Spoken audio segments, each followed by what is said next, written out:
दरम्यान ठाकरे बंधूंच्या एकत्र मोर्चावर महायुतीची नेमकी काय भूमिका आहे तेही जाणून घेऊया।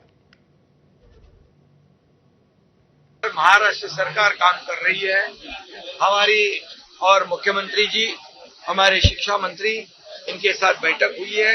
हमारे शिक्षा मंत्री जिनका जिनका सजेशन ऑब्जेक्शन है उनसे मुलाकात कर रहे हैं और उसके बाद में जो महाराष्ट्र की जनता का हित का, विद्यार्थियों के हित की हमारी सरकार जो है जनता की सरकार है, तो जनता के हित का निर्णय हम मुख्यमंत्री जी और हम लोग बैठकर लेंगे।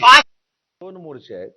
एक मोर्चा ज्याची व्याख्या मी अशी करतो की ज्यांनी हिंदी स्वीकारली, हिंदी महाराष्ट्रामध्ये सक्तीची झाली पाहिजे असा अहवाल स्वीकारला, त्यांचा एक मोर्चा आहे।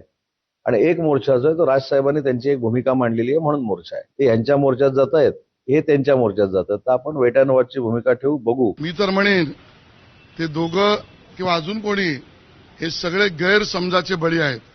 हिंदी भाषा ही ऐच्छिक आणि पर्यायी भाषा आहे। आम्ही मराठीचे समर्थक, पण हिंदुस्थानी भाषांचे खुनी नाही।